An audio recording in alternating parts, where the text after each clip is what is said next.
Subscribe and hit the bell icon for the latest video. And how did you like the video? Please do comment, like and share. Buddha के जीवन के बारे में कुछ कहानियाँ। शक्य वंश के लोग रोहिणी नदी के किनारे रहते थे, जो हिमालय के दक्षिण तलहटी में बहती है। उनके राजा शूद्रदन गौतम ने कपिल वस्तु में अपनी राजधानी स्थापित की और वहाँ एक विशाल महल बनवाया तथा बुद्धिमानी से शासन किया, जिससे उनके लोगों की प्रशंसा हुई। रानी का नाम माया था। वो राजा के चाचा की बेटी थी, जो उसी शक्य वंश के पड़ोसी जिले में राजा भी थे। और 20 साल तक उनके कोई संतान नहीं हुई। लेकिन एक रात रानी माया ने एक अजीब सपना देखा, जिसमें उसने देखा कि एक सफ़ेद हाथी उसकी छाती के दाहिने हिस्से में उसके गर्भ में प्रवेश कर रहा है और वो गर्भवती हो गई।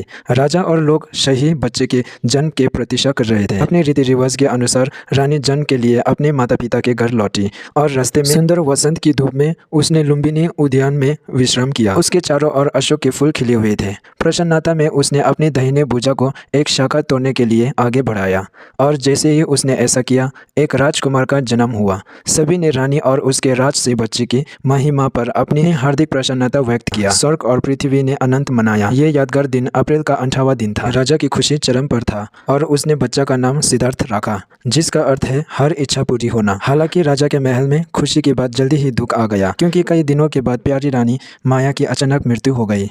उसकी छोटी बहन महाप्रजापति बच्चे की पालक माँ बन गई और उसे प्यार से पाला। असिता नाम का एक साधु, जो पास के पहाड़ों में रहता था, महल के चारों ओर एक चमक देखे। इससे एक अच्छा शकुन मानते हुए वो महल में आया और उसे बच्चा दिखाया। उन्होंने भविष्यवाणी की, ये राजकुमार यदि ये महल में रहेगा तो बड़ा होकर एक महान राजा बनेगा और पूरी दुनिया को अपने अधीन कर लेगा। लेकिन यदि ये धार्मिक जीवन को अपनाने के लिए दरबारी जीवन को त्याग देगा तो ये बुद्धा बन जाएगा और जो दुनिया का उद्धार करता है। पहले तो राजा इस भविष्यवाणी को सुनकर प्रसन्न हुए, लेकिन बाद में उसे इस बात की चिंता होने लगी कि उसका इकलौता बेटा महल छोड़कर बेघर सन्यासी बन सकता है। 7 वर्ष की आयु में राजकुमार ने नागरिक और सैन्य कलहों की शिक्षा लेना शुरू कर दिया, लेकिन उसके विचार स्वाभाविक रूप से अनियत चीजों की और अधिक प्रवृत्त थे। एक वसंत के दिन वो अपने पिता के साथ महल से बाहर गया। वे दिनों एक किसान को हल चलाते हुए देख रहे थे। तभी उसने देखा कि एक पक्षी जमीन पर उतरा और एक छोटी सी कीड़े को उठाकर ले गया, जिसे किसान के हल ने उलट दिया था। वे एक पेड़ के छाया में बैठा और इस बारे में सोचते हुए अपने आप से फुसफुसाया, यहाँ क्या सभी जीवित प्राणी एक दूसरे को मार देते हैं? राजकुमार, जिसने अपने जन्म के तुरंत बाद अपनी माँ को खो दिया था, इन छोटे जीवों की त्रस्ती से बहुत प्रभावित हुआ। जैसे जैसे वो बड़ा होता गया, ये आध्यात्मिक गौरव दिन प्रतिदिन गहरा होता गया। एक छोटे पेड़ पर एक छोटे से निशान की तरह मानव जीवन की पीड़ा उसके मन में और अधिक गहराई से समा गया। राजा को साधु की भविष्यवाणी याद आने लगा और वो राजकुमार को खुश करने और उसके विचारों को दूसरी दिशाओं में मोड़ने की हर संभव कोशिश करने लगा। राजा ने 19 वर्ष की आयु में राजकुमार का विवाह राजकुमारी यशोधरा से तय किया। वह देवदा महल की स्वामी सुप्रबुद्धा की पुत्री और दिवंगत रानी माया की बाई थी। 10 वर्षों तक वसंत, शरद और वर्षा ऋतु के विभिन्न मंडपों में राजकुमार संगीत, नृत्य और आनंद के दौर में डूबा रहा। लेकिन हमेशा उसके विचार दुख की समस्या पर लौट आते थे, क्योंकि वो मानव जीवन के वास्तविक अर्थ को समझने की कोशिश करता था। महल की विलासिता, ये स्वस्थ शरीर और ये आनंदीय युवा, इनका मेरे लिए क्या मतलब है? उसने सोचा, किसी दिन हम बीमार हो सकते हैं, हम बुरे हो जाएंगे, मृत्यु से कोई बच नहीं सकता। युवावस्था का अभिमान, स्वास्थ्य का अभिमान, अस्तित्व का अभिमान, सभी विचारशील लोगों को इन्हें त्याग देना चाहिए। अस्तित्व के लिए संघर्ष करने वाला व्यक्ति स्वाभाविक रूप से किसी मूल्यवान चीज की तलाश करेगा। देखने के 2 तरीके हैं, एक सही तरीका और एक गलत तरीका। यदि वो गलत तरीका से दिखता है तो वो पहचानता है कि बीमारी, बुढ़ापा और मृत्यु अपरिहार्य है, लेकिन वो इसे विपरीत चाहता है। अगर वो सही तरीके से दिखते हैं तो वो बीमारी, बुढ़ापे और मृत्यु की वास्तविक प्रकृति को पहचानता है और वो उसमें अर्थ खोजता है, जो सभी मानवीय दुखों से परे है। मेरे सुखमय जीवन में मैं गलत तरीके से देख रहा हूँ। इस प्रकार राजकुमार के मन में आध्यात्मिक संघर्ष तब तक जारी रहा जब तक कि उनके एकमात्र बच्चे राहुल का जन्म नहीं हुआ। जब वे 29 वर्ष के थे, ऐसा लगता है कि ये बात चरम पर पहुंच गई, क्योंकि तब उन्होंने महल छोड़ने और एक भिक्षु के बेघर जीवन में अपने आध्यात्मिक अशांति का समाधान खोजने का फैसला किया। वो एक रात केवल अपने सारथी चंडक और अपने पसंदीदा घोड़े बर्फ सफेद कंथा के साथ महल से बाहर निकल गया। उसकी पीड़ा समाप्त नहीं हुई और कई शैतानों ने उसे ये कहते हुए लुभाया, तुम महल में वापस लौट जाओ, क्योंकि पूरी दुनिया जल्दी ही तुम्हारा हो जाएगा। लेकिन उसने शैतान से कहा कि उसे पूरी दुनिया नहीं चाहिए। इसलिए उसने अपना सर मुंडवा लिया और अपने हाथ में भिक्षापर्त लेकर दक्षिण की ओर चला पड़ा। राजकुमार ने सबसे पहले साधु बकवा से मुलाकात की और उनकी तपस्या प्रथाओं को देखा। फिर वो ध्यान के माध्यम से ज्ञान प्राप्त करने के उनके तरीकों तकनीकों को जानने के लिए आधा कलम और उद्रका रामापुत्रा के पास गया। लेकिन कुछ समय तक उनका अभ्यास करने के बाद उन्हें यकीन हो गया कि वे उन्हें आत्मज्ञान की ओर नहीं ले जाएंगे। अंततः वे मगध की भूमि पर चले गए और गया गांव के पास बहने वाली निरंजना नदी के तट पर उरुविल्वा के जंगल में तपस्या की। उनका साधना की विधियां अविश्वसनीय रूप से कठोर था। उन्होंने खुद को इस विचार से प्रेरित किया कि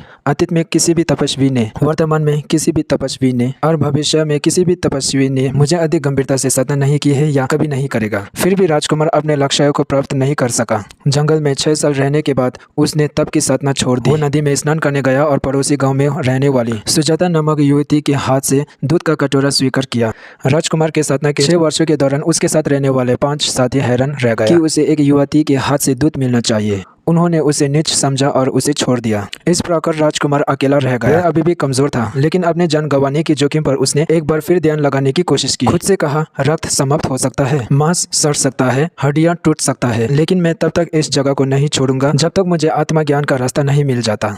ये उनके लिए एक गहन और अतुलनीय संघर्ष था। वो हताश था और भ्रमित विचारों से भरा हुआ था। उसकी आत्मा पर काली छायाएं छाई हुई थी और वो शैतानों के सभी प्रलोभनों से घिरा हुआ था। उन्होंने ध्यान पूर्वक और दृष्टिपूर्वक उन सभी को एक एक करके जांचा और उन सभी को अस्वीकार कर दिया। ये वास्तव में एक कठिन संघर्ष था, जिसे उसका खून पतला हो गया, उसका मांस गिर गया और उसकी हड्डियां टूट गई। लेकिन जब सुबह का तारा पूर्वी आकाश में दिखाई दिया तो संघर्ष समाप्त हो गया और राजकुमार का मन उगते हुए दिन की तरह स्पष्ट और उजला हो गया। आखिरकार उसने ज्ञानोदय का मार्ग खोज लिया था। ये 8 दिसंबर का दिन था जब राजकुमार 35 वर्ष की आयु में बुद्धा बन गया। इस समय से राजकुमार को अलग अलग नामों से जाने लगा। कुछ लोग उन्हें बुद्धा, पुनर्थ, प्रबुद्ध व्यक्ति, तथागता कहते थे। कुछ लोग उन्हें शाक्य मुनि, शाक्य वंश के ऋषि कहते थे। अन्य लोग उन्हें विश्वासमानित कहते थे। वह सबसे पहले वाराणसी में मृगदावा के पास गया, जहाँ 5 भिक्षुक रह रहे थे जो उसके तपस्वी जीवन 6 वर्षों के दौरान उसके साथ रहे थे। पहले तो उन्होंने उससे दूरी बना ली, लेकिन जब उन्होंने उससे बात की तो उन्होंने उस पर विश्वास किया और उसके पहले अनुयायी बन गया। फिर वो राजगृह महल गया और राजा बिंबिसार को अपने पक्ष में कर लिया, जो हमेशा से उसका मित्र रहा था। वहाँ से वे देश भर में घूमता रहा, भिक्षा मांगता रहा और लोगों को अपनी जीवन शैली अपनाने की शिक्षा देता रहा।